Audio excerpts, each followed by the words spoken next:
back to the Whiskey Lounge. I have my usual cast of characters with me here. Do something a little different with everything that has happened. We have the unfortunate incident that I'm sure has been beaten into everyone's head that happened in Nashville, at the Covenant School there. The trans individual who ended up shooting up the school. Very, very tragic, very awful. I don't want to. There's from last week we had a small debate on this, and I don't want to. I don't want to truly argue around this per se, just because I think it would be a little disrespectful. We're going to talk about it here, you know, try to keep it friendly and just keep everything that we're going respectful. I have Nick and Trevor with me. Wyatt is not here. You guys can say hello. What's happening, everybody? Welcome to another episode. Glad to be here. Sadly, the stories today are not the happiest, but they need to be talked about. Hello, condolences out to the families, and hopefully we're going to show some respect with this topic and just discuss the ramifications of everything. Yeah, so a lot of this, I personally initially wanted to try and actually keep away from this week, but everything that seems to have been in the news cycle since Monday has been surrounded around this.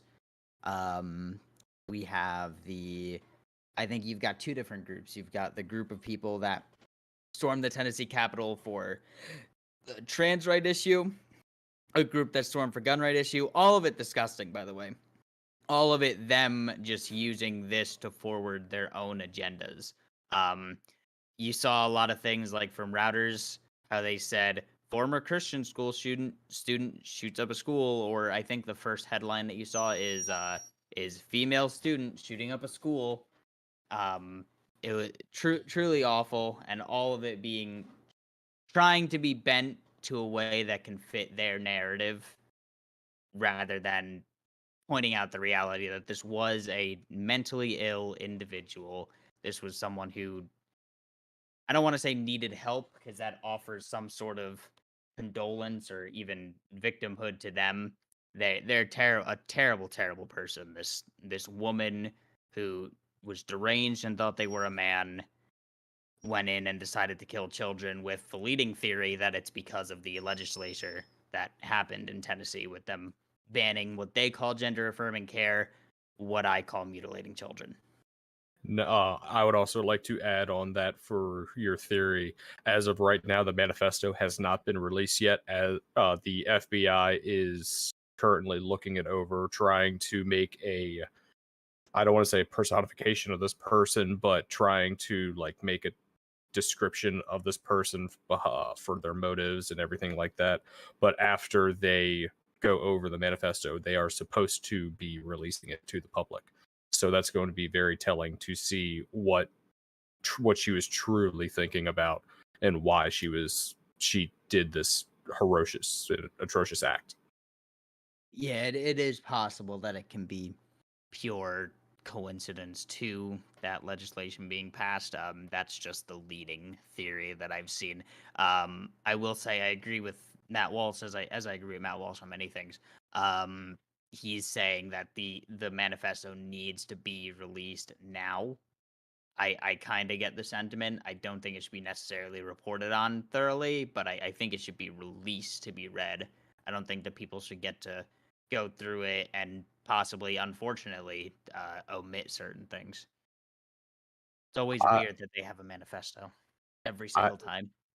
I agree with you that it's kind of weird, and I will reiterate my points that I made earlier this week in a video that should be going live here soon.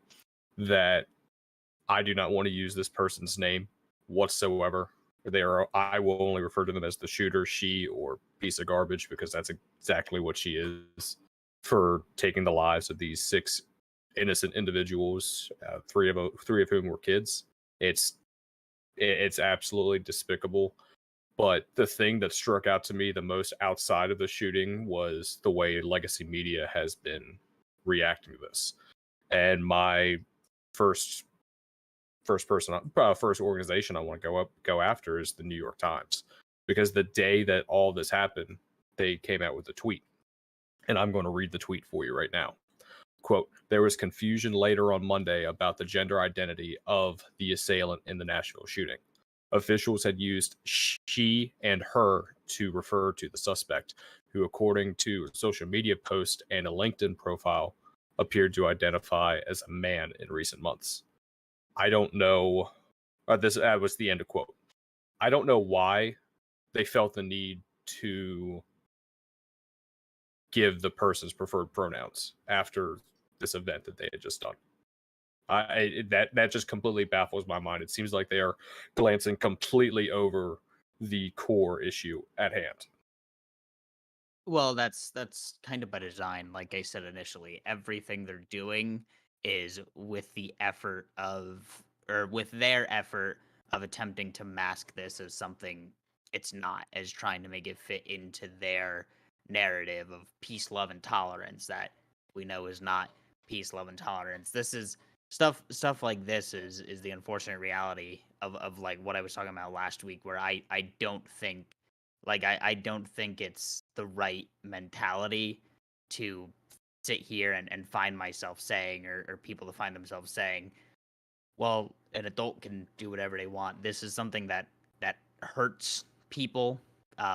It's all a delusion that they're attempting to completely normalize, and it's causing problems for people that need help. They don't need affirmation. And then you think this.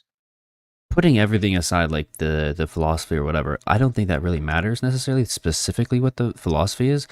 As with all of these cases where there's been, these school shootings that have become rampant, it's a clear issue of mental health. It's not gun control like the left likes to make it. It's not this, that, or like right-wing political movements that people are speaking out against and just going violent with.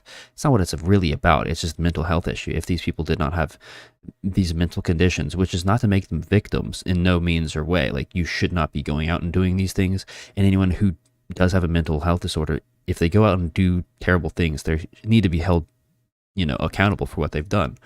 But it is definitely a mental health issue, and I don't see why there isn't more of a push for mental health, especially when the left often considers like mental health to be a big issue and claims to want to help and all these things, when that's not what they're doing. They're just forgoing that and targeting what they really want to do with legislation. In truth, I don't think it has anything to do with them trying to push gun legislation or anything like that.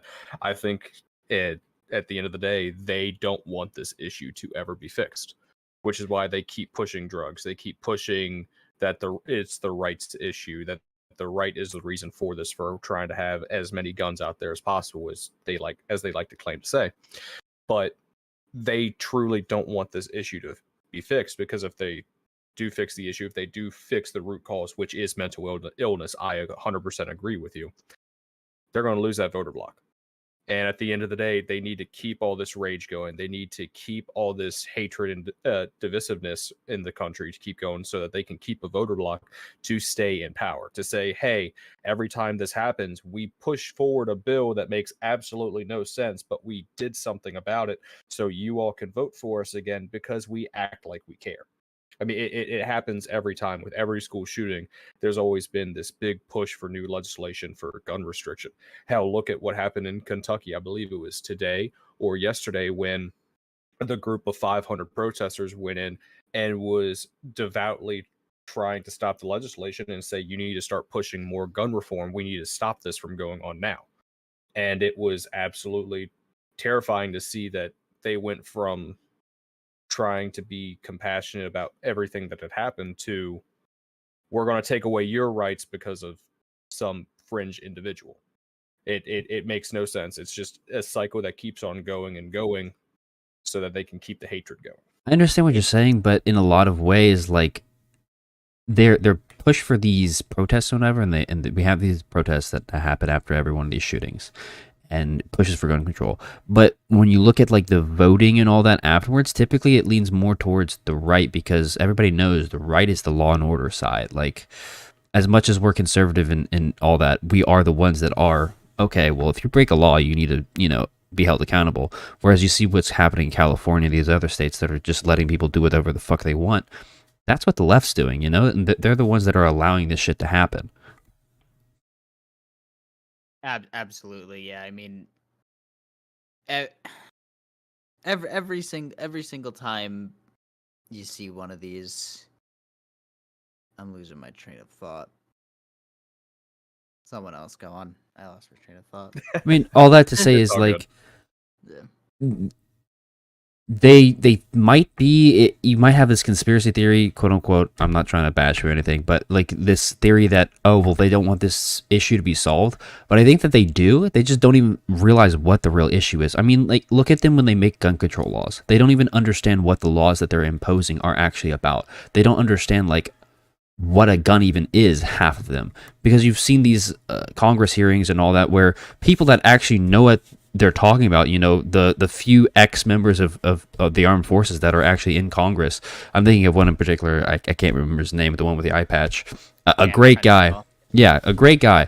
But he'll speak out and like show them, oh, this is an M1 Garand, a weapon of war, and you're not doing anything to ban this. You don't even know what a weapon of war is. You're making these arbitrary definitions of what an assault, quote unquote, weapon is. There is no real definition for what that is. Like, they don't know what they're talking about. They're grabbing at things in the dark, trying to solve the problem, and they don't understand it. That was gonna be my point that I was gonna say. So I was gonna say, my sister's a good example. My sister's the generic 16-year-old liberal sister. And she, every time this unfortunately happened, she posts the same, I'm pretty sure it's the same infographic or Venn diagram or whatever it is on Instagram about gun control, or they say like, we don't need your thoughts and prayers, we need gun control. But they fail to realize, for one, they call a guy with a gun to stop it. Two, she doesn't even know what certain guns are. I mean, she's seen my guns. She doesn't know what they are. She doesn't know the difference between them. I've shown her. I have two guns that shoot 5.56. One of them it's not a mini 14, but it kind of looks like a mini 14. And the other's my AR. They're essentially the same thing. She's like, well, why do you have the black one? I'm like, oh my goodness. I mean, to kind of reiterate what I was talking, just to respond back to what you're saying, Trevor, the reason why I'm saying that it's just a cycle that they truly don't want to fix, that it's just constantly every election season, always a talking point that is never fixed. Take a case what happened between Representative Thomas Massey and I forget his first name, but Representative Bowman, who represents in New York. They got into a huge screaming match last night, talking about how the solutions for these issues when it comes to gun control. Bowman shouted, quote, "Let them explain that all the way up until election day in 2024. They're freaking cowards. They're gutless." End of quote. With the context of screaming at Massey again, about how Republicans are always trying to fight for gun rights as opposed to trying to fight for gun restrictions. In his mind, taking everything away is what you have to do. However, whenever anything like this comes up, it's always election for the following election, for another election, for another election, and they just keep adding little bills to the pile with this pistol brace ban from the ATF. They are never truly going after the core issue. It's just, we're going to ban this fringe element or this fringe attachment because it's scary and it's going to do so much damage to the public. So that way, when it comes time for election season, they could say, hey, I actually did something to try to fight this violence. No, I mean, I get what you're saying, but my argument is this. They have to say something when something like this happens. So they're going to cling to these ideas about, gun control, which is what they want to push, and, all these other things like limiting basically our rights. And they don't know what they're really talking about, but they have to say something. They have to say something. And I don't think that they really want to, because if you look at what's actually been going on, like how voters have been shifting, they've been shifting more towards the right because of these exact issues, because of law and order issues. I mean, look at California. It's a shithole. Everybody's running around on the streets, rampant violence, and wanton destruction, and nothing's really being done about it. And that's why people are fleeing in droves, in absolute droves, because it's terrible. And I'm not saying that really that's not the ideal thing to do, is leave your city or your state or whatever because of what's going on. Really, you need to vote to change, and otherwise nothing's ever going to change there. It's just going to progressively get worse. But I understand why people are doing it, and you can't really blame them for leaving. And it just goes to show that people are waking up to what's going on. I think that maybe 2016, 2020, between there, that's what it was. It was more of a look, we're saying this, it's a gun rights issue, and they were using it kind of as a piggyback for elections. But now I don't think it's working for them anymore. Like I can't. I haven't seen the physical numbers myself, but I imagine that they do not represent an increase in the left with the issues that they've been, pushing on the gun legislation, at least, because we've seen plenty of evidence happening in the past, 2 years, especially, where situations where there is a person with a gun go much better, a good guy with a gun near the situation go way better than when there isn't. And the only reason that this was not a worse situation, because of the commendable reaction time of the PD there. Like 15 minutes from this first shootings to the police getting there is impressive, to say the least. These cops went above and beyond. They got in there. They did not shy away from it. A 5-man team went in and they took care of business. And that's what people don't understand. Have you seen the video? It's just real quick. Sorry, Nick. Have you just the video? If you've watched it, I believe the officer Rex, I can't remember the rest of his name. When he walks past the woman and she's explaining to him, and he just goes, "Yes, ma'am," and just walks right past and right in. And I was like, there you go. That's what you need. That was my first and only thought with that video. I'm sorry, Nick. Go on. Oh no, you're good. And the only thing that I was going to really say about that is that, Trevor, you are putting out some fake news there. It was 14 minutes from the first call into the shooter was dead, so it was a 14-minute response time from beginning to end. So even better. I rest my case. Yes, I know. Even better. I wasn't trying to dig at you. I was like, hold up.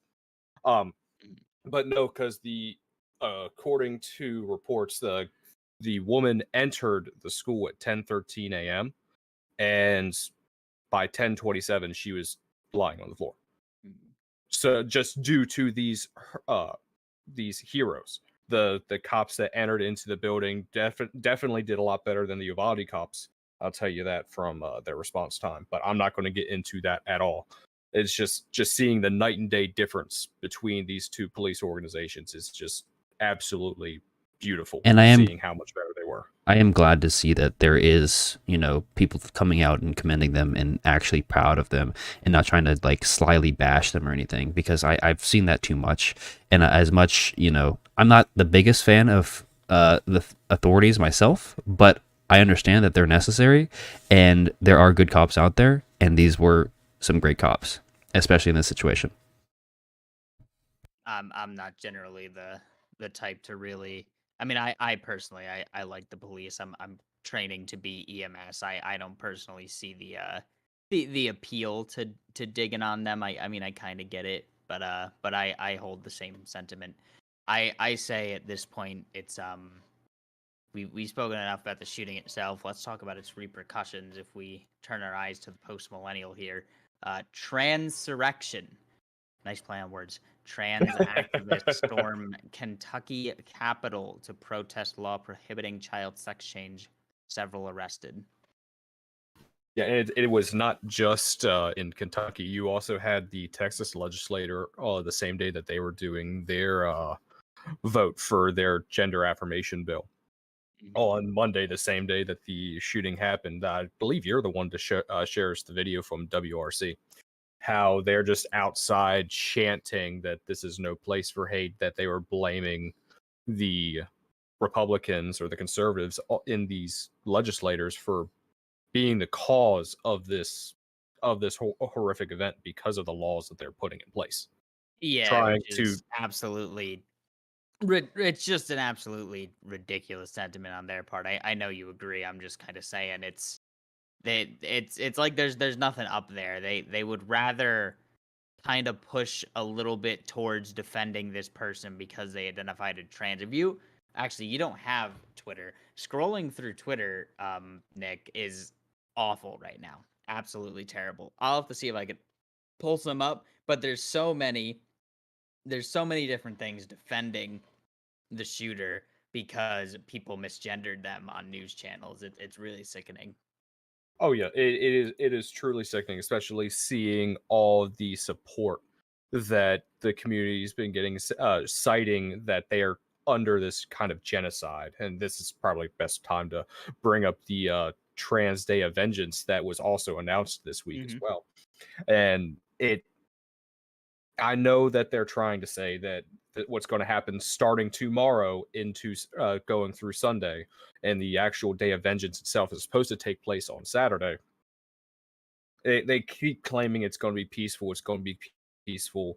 But if we go and actually look at their homepage or their page where they're trying to describe the Trans Day of Vengeance, why put the wording in there? Why use vengeance as the wording? If you're trying to put out this peaceful message saying that we're going to peacefully protest, we're going to peacefully go after the people in SCOTUS for telling them that we're here, that this is our right to be here, and blah blah blah, whatever they're trying to talk about. I will say, why not use the Trans Day of Remembrance? yeah, Why the Trans Day of Vengeance? I also say that they've referenced right here the Stonewall riots. Yes. Riot isn't the word that I would really, say is very peaceful. That's just me though. Yeah. What about the Molotovs? The other the thing Molotov with sentence inside of there. The Trans There's Day of oh Vengeance yeah, this talking picture a quote. we have here. This picture we have here is not the one that I've seen. I keep seeing one that I'm pretty sure is one of the ones that they put out with the Trans Day of Vengeance little infographic thing they have there with like rifles on the side of it. Like really obvious imagery of what this really means to them anyway. I mean, if you take a look at Cenk Uygur from the Young Turks, he came out with a whole monologue after this event talking about how he is truly anti-gun. He is truly anti anybody owning any kind of firearm in the sense of weapons of war and this and that, which weapons of war don't exist for the civilian populace, but that's another conversation for another day. And he then went on at the end of his whole tirade saying the only community that should have it, though, is the trans community, because they are constantly under attack. They are constantly facing the threat of genocide. What kind of genocide are they facing? Are they talking about how legislators across the US are banning gender affirmation for minors? Are they willing to go out and kill people for the sole fact that they want to mutilate minors and let them go take these gender hormone therapies and mutilate themselves? Is that truly what they're trying to fight for? Because if so, that is not the kind of messaging I want to send to kids. That's not the messaging I'd want to send to the general populace, because I guarantee if you use that phrasing, you would lose support almost instantly overnight.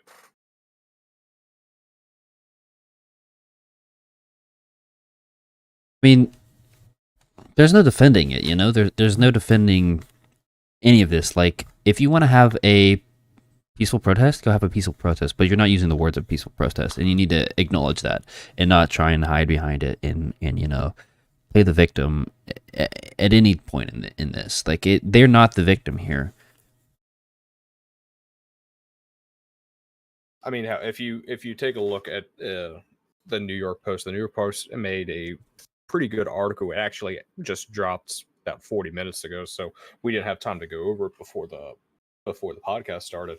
But the headline reads, FBI probes harassers as gun-toting trans activism vow in self-defense. So essentially, from reading through the article, the FBI has been going after people who are quote-unquote harassing the trans community based on this event. So they're allowing all these the people in the trans community to go arm themselves and post pictures saying I will defend myself, in which I'm not arguing that. If you want to post a picture of yourself saying I will defend myself, 100% for you. I'm 100% down for it. Everybody has that right. But when you cross a certain line where it looks like it is aggressive, sort of like what the former spokesperson for Katie Hobbs, the governor in Arizona, I believe, made her post on Twitter where she was saying, "Hey, this is what's going to happen if you see a transphobe," and just the picture of the two guns pointing at people. That's crossing the line. But if you're just posting a Yeah. picture of yourself saying, "Hey, this is for self-defense," I'm not against it, but there's a very fine line that you have to try to Yeah, if take. I mean, someone legally, there's a if difference someone between a threat and yeah. just a statement. Well, if someone actually attacks someone, regardless of anyone's thoughts on trans people or trans people in general, if someone actually tries to attack someone, you should always reserve the right to defend yourself, and you should defend yourself. But that's not what these people mean. These people, they're either really not that intelligent and don't realize that people aren't actually coming for them, or they know damn well people aren't coming for them and they're just making their statements as safely as they can online without being persecuted by any sort of law themselves. One of those two things. It is also a case of, internet warriors that are just hiding behind it and saying, in the safety of their homes, "Oh, look at me, I'm a badass. Yeah, meet me at the IHOP. Meet me at the IHOP in 5 years from now." Why Yeah. 5 years from now? Because you won't remember. We live in a clown world. We really do. We live in a clown world. One of my favorite accounts on Twitter is a clown world because it unfortunately shows us really how bad it is. I mean, just This is all insanity. It's been a crazy week, and Monday, I mean, you saw I was sending the articles into our little organizer on Discord here throughout the entire day, and it just the development of it from start to finish, it's all truly awful. It's all truly disgusting, and they can't help themselves. Like none of them on their side could help themselves, as they're all still working in some way, a little creaking on the edge there, where they're kind of defending. They're like, "Oh, well, this was the fault of the legislator, of the Republicans, for making this the last solution." Like, is that really the angle you want to go off of? Is that really the angle you want to try and present this to me, that the final solution was for you guys, for your ideology, for your side, to go start killing children because you're not allowed to mutilate them? Do you just have to harm children in some Look, way? Is that a prerequisite? You have to harm children in some way? all I'm going to say is if you start talking about a final solution, something's fucked up. Well, so that is true. it's funny that you say that because I also like using the Daily Mail for a lot of my news, and the article that I actually just sent down to the little organizer has exactly what you're talking about for a final solution post from a Twitter user called @TND Tracker. I'm going to not read the very first line because it uses the shooter's name, which I'm not going to say. They are a martyr. They said, quote, "They are a martyr against transphobia from hateful Christian bigots like you genociding us. We will defend ourselves from you. Where is your God now? Pray for mercy because we won't show any." Actively talking about going out and killing these people. Just they're seeing this woman, the shooter, as a martyr for their cause, and seeing this dramatic escalation in rhetoric. I don't know whether to be worried about what's supposed to happen on Saturday with the Trans Day of Vengeance, or just think it's just another blip on the radar for people just saying things that's never going to happen. I certainly hope it is, because if you go a little bit further down on this Daily Mail article, I'm gonna make fun of this person if you want to get there Go ahead. on the Go ahead. video. No. I'm saying for Trevor, if you want to get there on the stream, if you want to get to that Daily Mail article and just Okay, go the a little one you bit down linked? to Okay. this, The it pink hair. says the transgender activist Kayla Dankers shows off their firearm. If you want to go to that video real quick, just a little bit further down. And I'll make fun of this person a little bit here. Oh, I think this is also This the is shirt the one we were of talking the with the AR-15. Yeah, the Yeah, I have it one on stream. right there. Yeah, so let's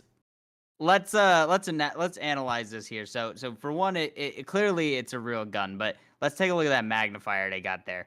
Look at that weird, like sleek, plasticky looking look. They got that on Amazon. That's for airsoft. And what's look at that? They've got the slanted grip, the generic slanted grip. I think I have that on my airsoft gun. It looks exactly like the If you've one been feeling that I clueless, got from the off-brand Chinese company. Jesus Christ, this is Hold on, they ridiculous. got freaking ads. Oh God God, damn it's it! loud. All Yeah. and if you scroll down even further, there's been a new shirt that's been popping off as well. It's Oh man, look at near their outfit. yeah. They've It got the is oh God. Got that's the Yeah. brace. the t-shirt that says trans rights or else. Just this shirt has been popping up a lot on a lot of my news feeds here lately, all of a sudden, because of I'm assuming because they're trying to get traction based on the horrific event that happened. If so, that is absolutely abhorrent. But seeing shirts like this and seeing the kind of rhetoric, it does scare me. I'm not going to lie, it not much scares me, but when I see a group of people get this riled up over quote unquote what they use a martyr, it it, I don't see any way around any I of this. mean, Like, either it's this gonna is be the something summer love, that or care of. yeah, it's gonna be the summer love, or it's gonna be nothing at all. And that's the worry thing. We don't know which one it's gonna be. Yeah, I mean, I certainly hope we don't have another Summer of Love. I Love. mean, what? I don't even know. I don't could how many times does something like the Summer of Love have to happen before some sort of confrontation happens in the street? Before some small group of fringe Antifa, kind of like if you remember, this was years ago. Crowder and Not Gay Jared did a like a infiltration to Antifa, and I think they were gonna like try and shoot up a Ben Shapiro rally or something. What happens when something like that happens, but it actually makes it off the planning floor? When a small group starts to shoot, and then a group starts to shoot back, and then other people just not even knowing what's going on start shooting. I mean, I didn't Matt Walsh also cancel his tour for a He couple of did. colleges he was He supposed to go did to because people were threatening his family, and mostly because they were threatening his family, but they were threatening him as well. yeah, I know I know he came out with a statement saying that his family comes first before anything else, which I fully Of course. agree with 100%. Absolutely. And I know that there's been a bunch of legacy media outlets that have been coming out saying that the Daily Wire is also responsible for the shooting because of it being in Nashville, and Matt Walsh is credited with a lot of his speeches for being why the legislator passed their anti-gender affirmation bill. And they're just receiving hate because they're following through with how the legislator is supposed to work. You vote in certain representatives. They're supposed to represent what you want, and if you can make a compelling argument for the people around you, they're going to vote the way that they want to vote. They're going through the democratic system, which the left always talks about our democracy, our democracy, our democracy all the time. You'd think that they'd be happy about this and not shooting everything up. Well, because it's our democracy, so long as it's our ideas. You're right. They just want to be completely affirmed for their ideology, for their thought of how the world works, for their reality, which doesn't exist and isn't reality. It's multiculturalism. There's no unifying culture anymore. They try to keep pushing this multiculturalism idea where every single culture matters, where every idea is supposed to matter as long as it conforms to what they truly believe. It's a cult. Absolutely. Oh, it's absolutely a cult. I'm curious.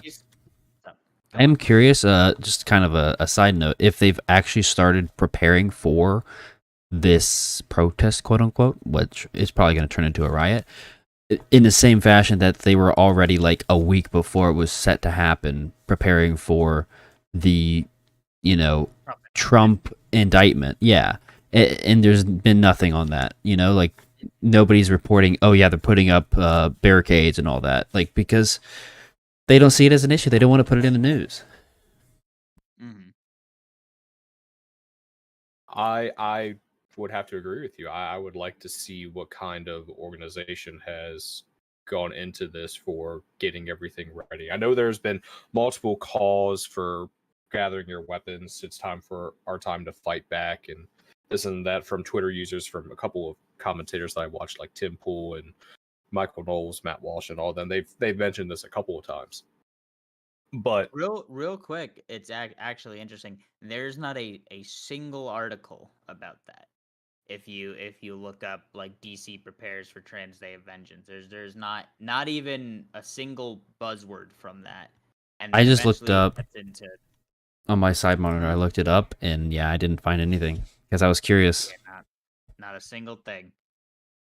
That is crazy. I mean, you got to think there too, because they have to know too that Trump voters aren't gonna go out and do straight up violence in a protest, even if they did protest. So there's something going on there, some sort of psyop or something where they're trying to convince people.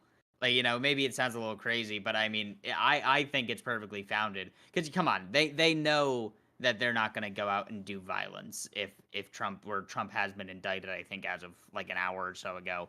But they know that they're not going to go out and do violence. They're going to protest a little bit, maybe, probably, but they're not going to be violent. These people who are known to be violent, they're not a word, not a peep about defenses or barricades or anything like that. It's almost like a psyop trying to convince people that the other side is the more violent one. They've always claimed that, oh no, it's peaceful protest. Chaz is a peaceful protest when they literally took over an entire. I mean, like, it's just so much hypocrisy, and it's tiring. And thankfully, a lot of people have started to wake up and see what's going on and being like, I don't really like, people coming into my business and destroying it, and nothing really happening about it, and I don't really like rampant theft and all these other things. So maybe I should vote for those other guys that are kind of talking about like how that's not a good thing. So hopefully, we're gonna find out tomorrow and this weekend. Yeah, I know. What happens, and it's gonna be kind of worrying. But thankfully, I don't live in one of these areas that should be heavily affected by it. So, it's gonna be next week. We're gonna go live and be like, coming live from the transgender front. A group of drag queens have just drawn in with pikes and shields. There were no survivors in 3rd Street in Atlanta. The tactical airdrop of guys with big schlongs just schwacked everybody. What the hell is that? Holy shit! They're dropping a femboy in. I'd be halfway tempted to go to DC because of how close I live to DC, to see how everything pans out. The only thing is I don't like driving cities. I really like to stay away from, but I'd be pretty tempted. In cities. DC is the worst too, especially in the morning. It's terrible. Yeah, I believe it. So, since we already mentioned the Trump indictment, and we have already beat to death all of these other issues, do you guys want to get into Trump's indictment for a couple minutes? I say that is a very early story. We can save that for when it develops, because I'm sure that's going to be the next big development. It's either going to be more Trans Day of Vengeance if it gets violent, or it's going to be that. So I say we save that. I say we end it. We end this really not so enjoyable topic. We end it with Libs of TikTok here. suing AOC essentially. I think what it is they sued her. What was it exactly? An ethics complaint. Yeah, an ethics complaint against AOC. They went to Capitol Hill and gave it to AOC's staffer, who was like, if you watch the video, which I'm sure we will, we can react to it. I have pulled up. She's very confused at what's going on, and it's just like, okay, I'll give it to her. And then I forget the woman who runs Libs of TikTok. What's her name, Brandon? Chaya Raichek. Yeah, Chaya Raichek. She saw AOC on her way out, And I'm not going to spoil anything else, but it is a hilarious video. A hilarious video. Oh, it is. I say, yeah, let's pull this up. Let's watch this here. It should be pulled up on the stream. Yeah, I see. I'm Okay. ready. All right, press and play. Transphobic, and I never want to share space with you. Thank you. I am here outside the Cannon building. I was here last week because I attempted to ask AOC why she lied about me in a committee hearing. She cowered away, she refused to talk to me. So I'm back here today, 1 week later, and I'm going to deliver her an ethics complaint that I filed for lying about an American citizen in a committee hearing. So AOC, she broke the rules. Believe it or not, there's actually rules on Capitol Hill. And 23 Clause 1 is a big I one. love your outfit, You got to act in actually. a way that reflects credibility on the House. And lying about, Very a trad U.S. wife. citizen certainly does do that. So we're filing this ethics complaint. Let's go inside. I mean, just and look at see the what she staffer. says. She looks quite confused. She's just like, uh-huh. Just dropping off some mail for the conversation. Hi. So basically, a few weeks ago, And AOC dropping off lied some about mail. me in a committee hearing. So I tried to come last week and talk to her, but she kind of cowered away, wasn't interested in talking to me. So together with Mike from the Heritage Foundation Oversight, he helped me file this ethics complaint. So we Thanks to filed that. Mike. And if you can give it to AOC, I would really appreciate it. Thank you. And tell her to stop lying about Yeah, American Big citizens. Mike. Heritage Okay. Thank you. I just dropped off an ethics complaint at This AOC's poor office, staffer. and unfortunately she wasn't there. So we left, and then I was walking through the Capitol, and guess who I bumped into? AOC herself. I also like how AOC just kind of. She's like, she looks, yeah. She's like, oh yeah, more people talking good about me. No, you're actually super transphobic, and I never want to share space with you. Thank you. Wow. Uh, So kind. AOC so kind. So such a nice person, right? You're actually transphobic. You're actually transphobic. I really liked the actually transphobic when she was just trying to explain to her that she didn't incite a bomb threat. And she's like, well, you're transphobic, and then she runs away. These people can't have a conversation. Like this is hilarious. And how someone like I fully intend the next time I see this to see my sister to show her this video, because things like this make her very mad. But I cannot comprehend how someone can look at this and not immediately go, wow, what a That person is an elected official. Yeah, what a cunt of a woman that we have elected and allowed into the Capitol to fight for us. What an individual. Like, what happened to Running decorum? away and pointing directly face to face with an American citizen and attempting to insult them.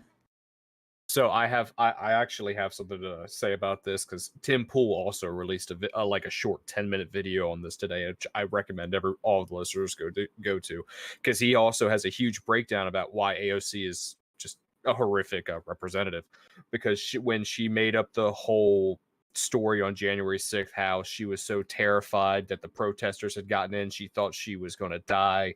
She had to hide with her staffer in the bathroom and this and that. And Tim Pool was just like, yeah, no, it's just a straight lie.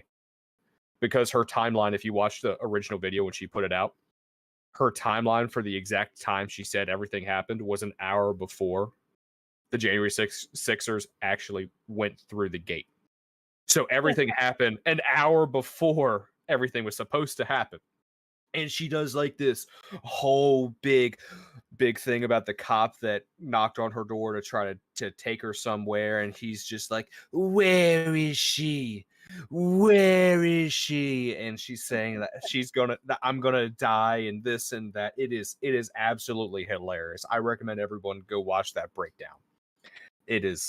She is truly a despicable person. Terrible person. We should invite her to play Among Us with us. We should do an Among Us day with AOC. She did it with all those random YouTubers. We invite her to play Among Us with us. We haven't paid her enough money for her next campaign. She would That's never true. give us We haven't given her enough money.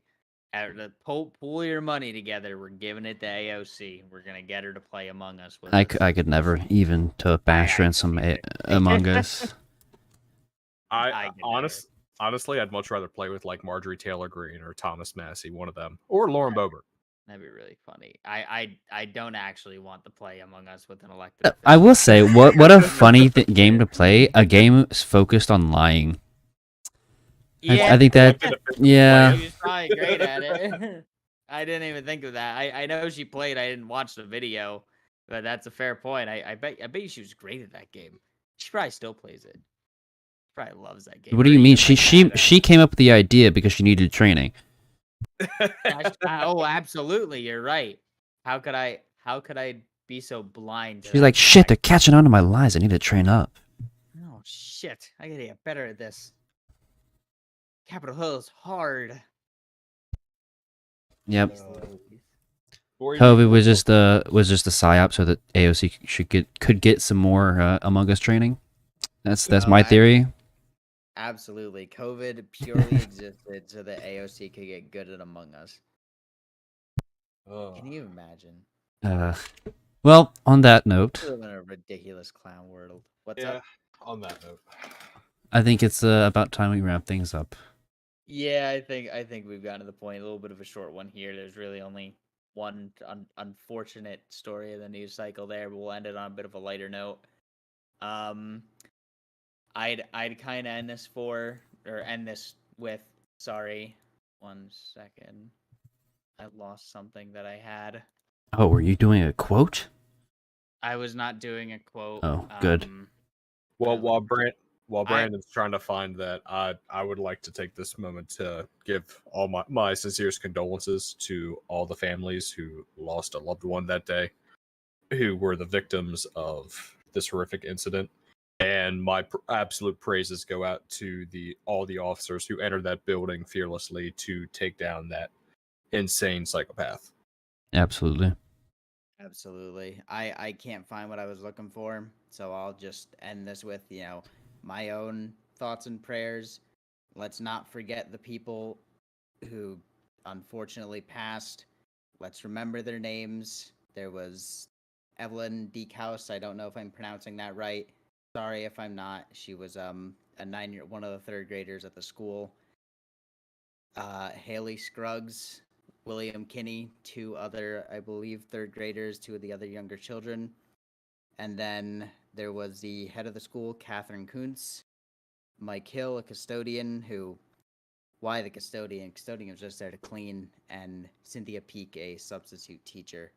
Don't forget them. Remember their names. Try not to remember the name of the shooter. And I think that's it from me for today. Thank you all for watching.